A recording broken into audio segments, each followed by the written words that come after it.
Now that I've got the car home, it's time to take a look and see what I've got in detail. I'm going to pull off each of the wheels and look at the suspension in each corner and see the condition.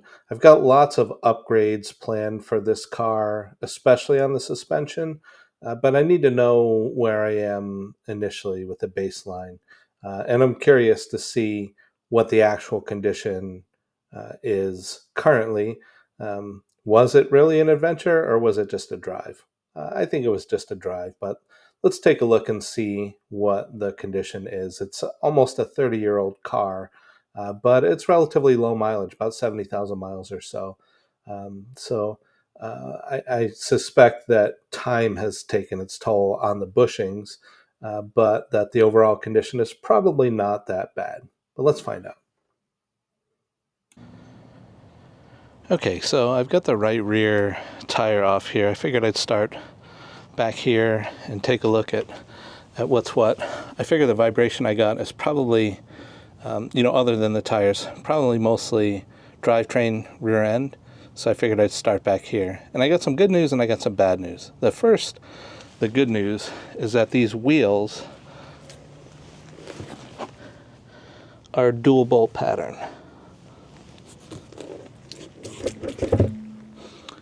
And that's important because the Mark VIIIs and the Thunderbirds have a 5 on 4 1/4 bolt pattern instead of the 5 on 4 1/2 that you'll find on the Mustangs.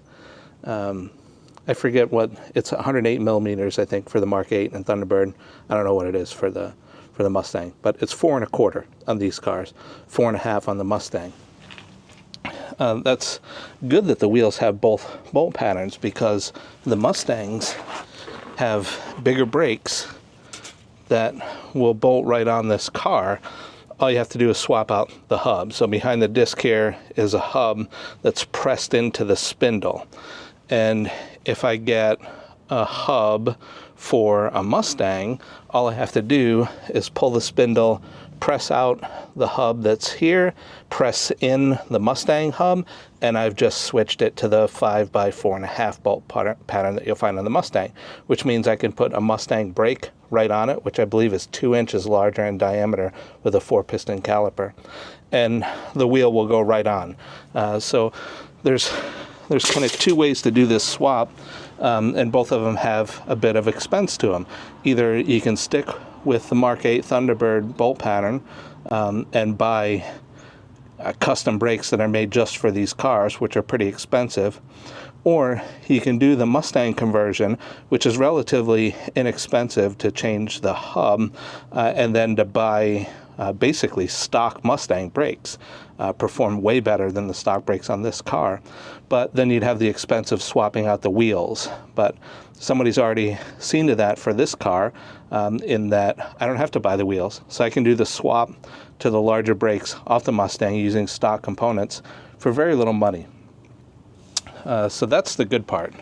And in case you're wondering what I'm talking about, here you can see we're right at 4 1/4, but if we look at the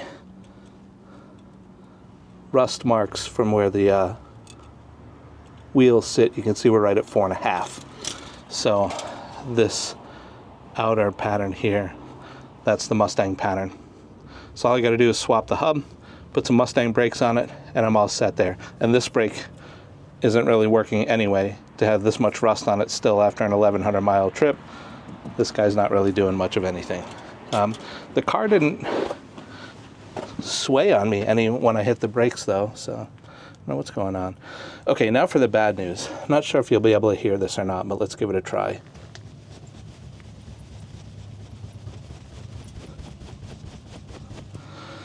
So there's a lot of play in this joint where the spindle meets the upper arm for the independent rear. So it could just be that the bolt is loose. I don't know. I'll have to put some tools on it and see. But there's a chunk missing on the bearing here, so I'm willing to bet that something is messed up in here. It probably happened when somebody did the coil spring conversion from the airbag. I know they used a cheap kit because if you look down inside the spring, you may be able to see that there's nothing at the bottom of it to center the spring in the pocket. So the pocket built into the lower control arm here was meant to have an airbag in it. And when you want to put a coil spring in it, you've got to put a lower perch that it will center the spring and hold it. Otherwise, the spring can actually move around in the perch because the hole or the pocket here is way bigger than the spring is. It's probably 1.5 inches larger in diameter than the spring is, so that means 3/4 of an inch in any direction the spring can move around when it bounces under load, and there's nothing to keep it centered in there. Even the cheap kits have a little metal thing that goes in there to hold it, but whoever did this one didn't do anything.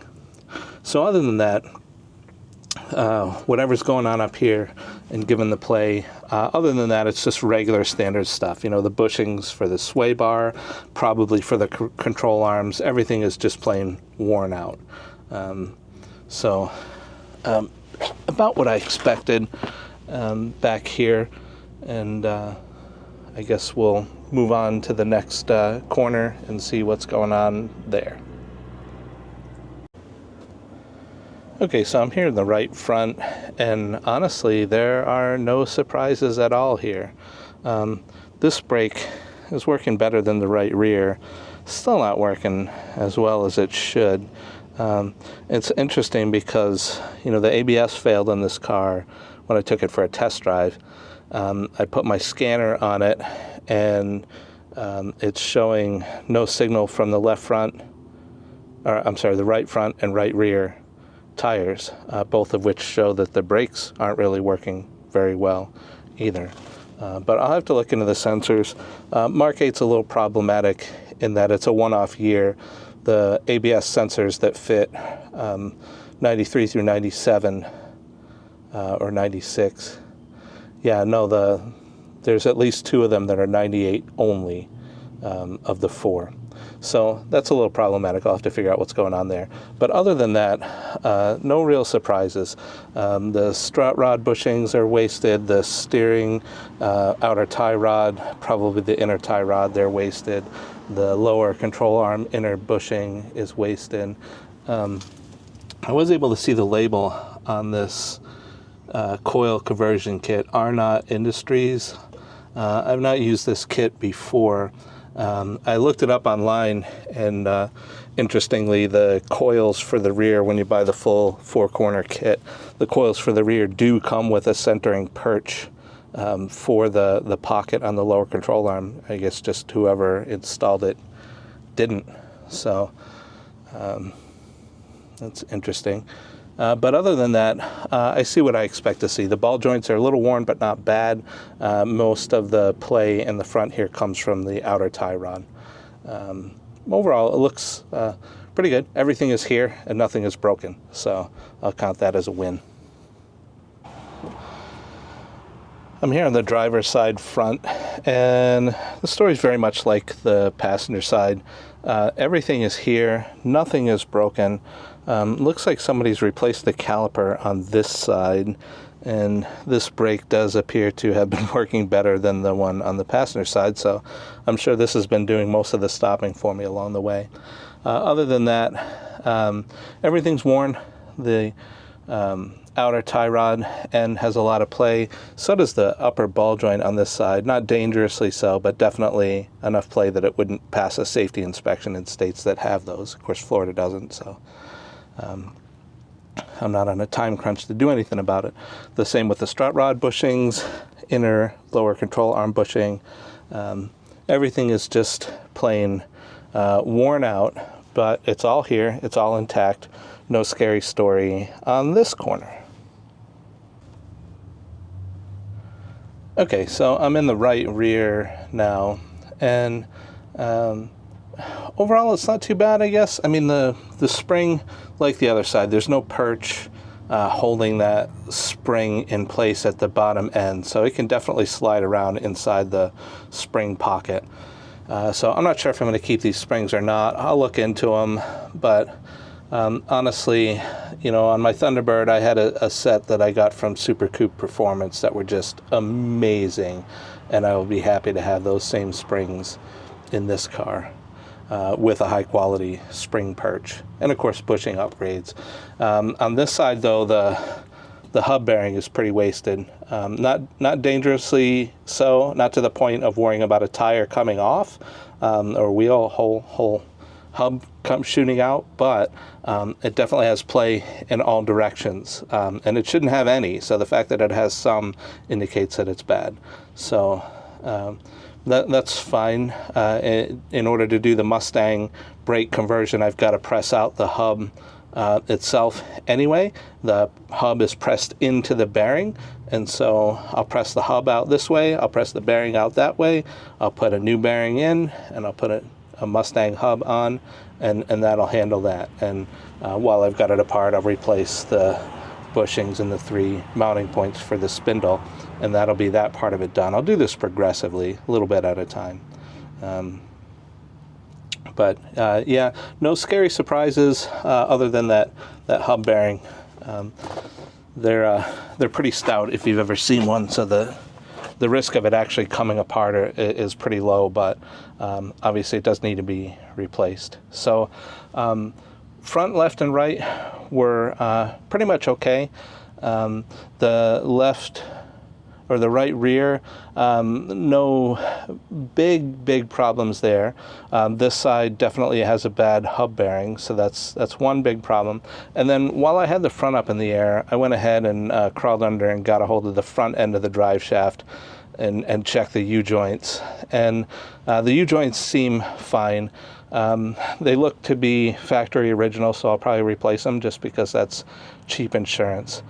But with all that being said, other than normal worn suspension bushings, I would say that any vibration that I was getting, especially on deceleration, was coming from the rear end itself, from the backlash in those gears, which is way too much. And then the rest of it was a combination of old, bad, out of balance tires and this hub bearing.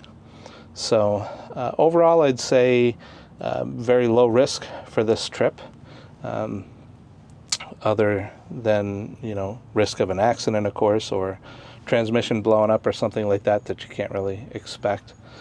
But suspension-wise, it seems intact and okay. I won't drive it until I replace this bearing, really, other than, around the neighborhood or whatever. I'm not going to take it on the highway again, for sure. Just drive it local.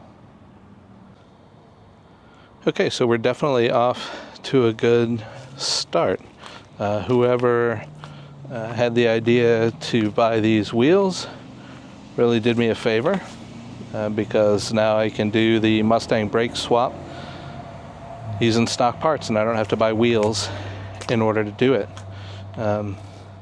No real emergency repairs necessary. Everything is really just a lot worn out, which is what you would expect. It only has 70,000 miles, or 71,000 now, but it is like 27 years old, and so time takes its toll on bearings and bushings for sure.